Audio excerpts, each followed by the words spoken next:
This week's project is a Halloween project. I'd like to tell you that I come up with this on my own. Unfortunately, I did not. It's almost an exact copy of someone I follow on YouTube named Tim Youter. And it was fun just the same, even though I didn't come up with it on my own.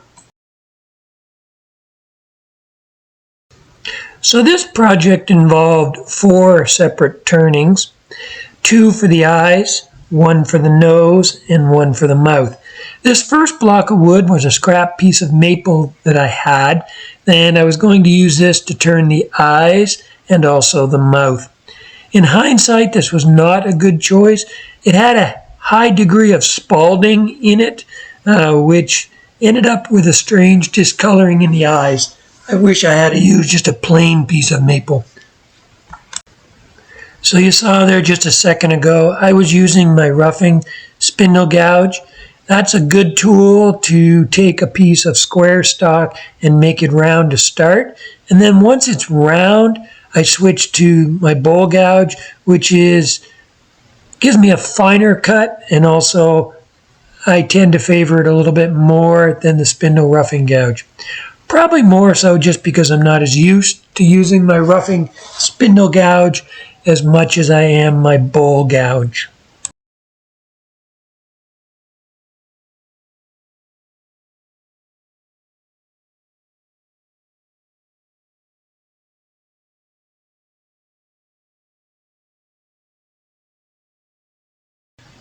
Once I got this piece round, I just took it, sanded it a little bit, and used my negative rake scraper.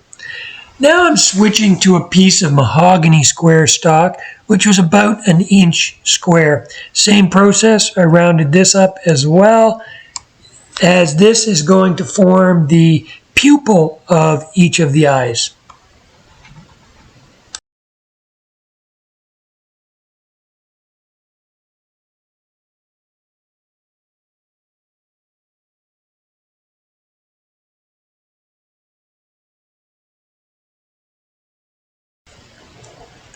With this piece, I'm going to drill into the eye that I made earlier, and now I have to just make sure that this spindle that I'm turning now is the exact same diameter as the drill I'm going to use to make the hole to place this in the first place.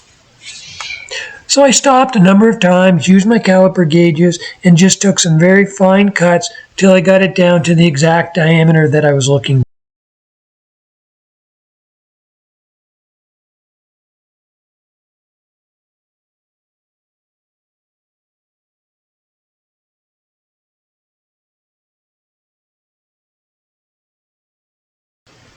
So now I take the drill bit that I had measured earlier to make the pupil, and I drill a hole in what's going to be the eyepiece. I apologize, it's a little hard to see. The camera was not placed in a good position here. But what I ended up doing is drilling off center. I do not want the pupil right in the middle of the eye. I don't want him looking straight ahead. I want him to be a little cross-eyed just for a little bit of fun.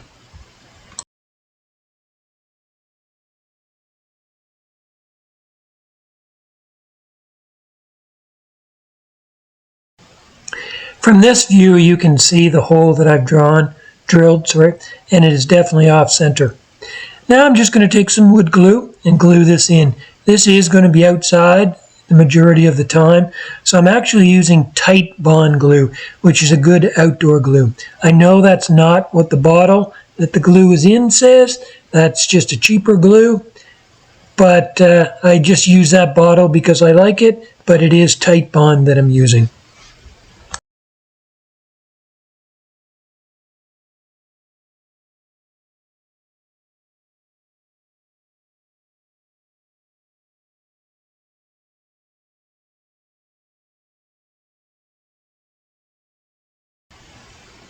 So with the eyes, that was maple and mahogany.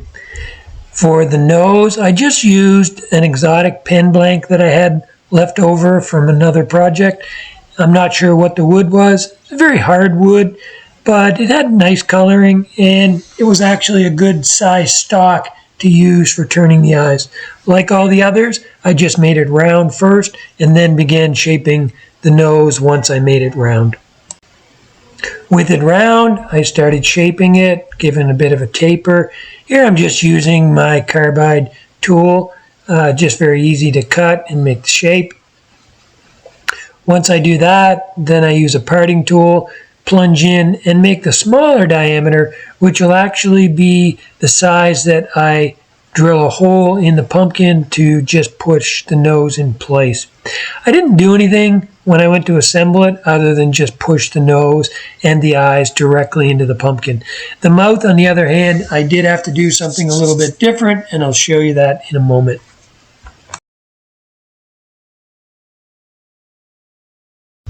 Same as the other pieces, I stopped frequently, measured it with my calipers, made adjustments because I also wanted this to be a tight fit.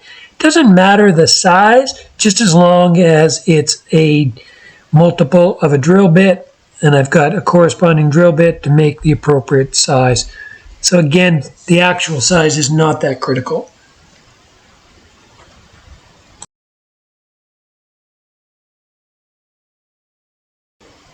Once I'm done the shaping and the turning of the tenon, then I focused a little bit more on just the very tip.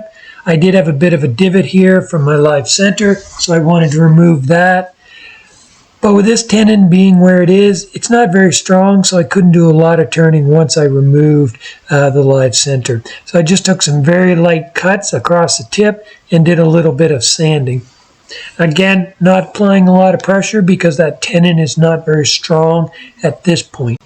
Now that the glue has had a chance to set up and my pupil is in place, the next thing I do is mount that back in the lathe again and cut off the piece of the pupil that is extending out beyond the eye.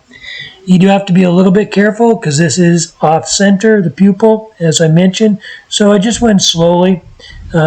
But again, not that difficult to remove it. Here I'm just using my parting tool until I've gone all the way through the pupil.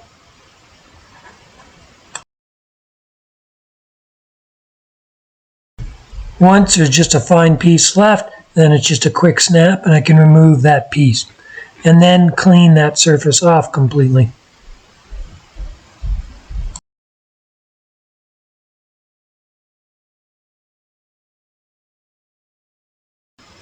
I'll switch to my overhead camera here in a minute, but I'm just using my parting tool to mark out the dimensions of the eye. So I'm going to be turning two eyes, so I'm going to turn them both at the same time. So the first thing I do is, as I've done with the other pieces, turn it a tenon on what's going to be the eye and stop occasionally and just make sure that it's a good dimension.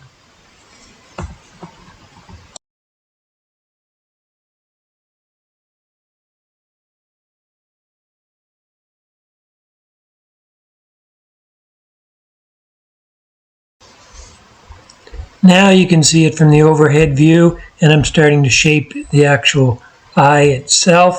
In this case, I had roughed out 4 eyes, enough to do 2 pumpkins, or at least I thought, but it turns out that the pupil that I inserted only gave me enough to get 2 good eyes. The other 2 had some pupil missing because I hadn't gone deep enough with it. So it turns out that I only turned 2.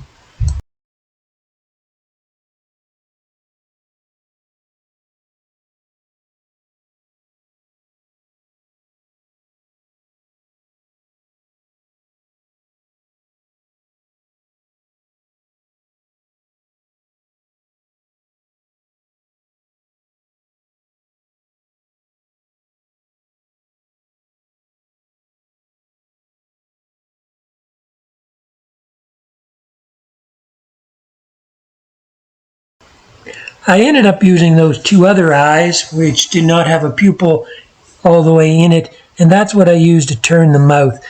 I didn't show that part, but basically I just cut off a disc and then cut the center out. And you can see it here. I just mounted it in my chuck and just used it to clean up the inside of what's going to be the mouth.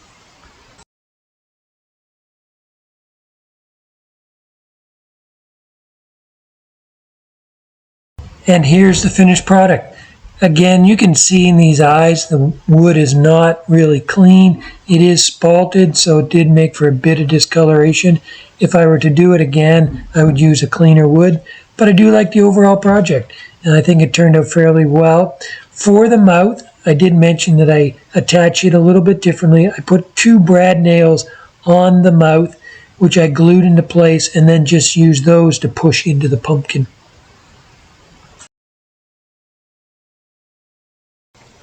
So as I mentioned, this week's project was just a fun project, and gauging from the reaction of my wife and children and even my mother, who thinks everything I do is brilliant, this was not a overwhelming success. Not something that people were saying, oh, I need to have one.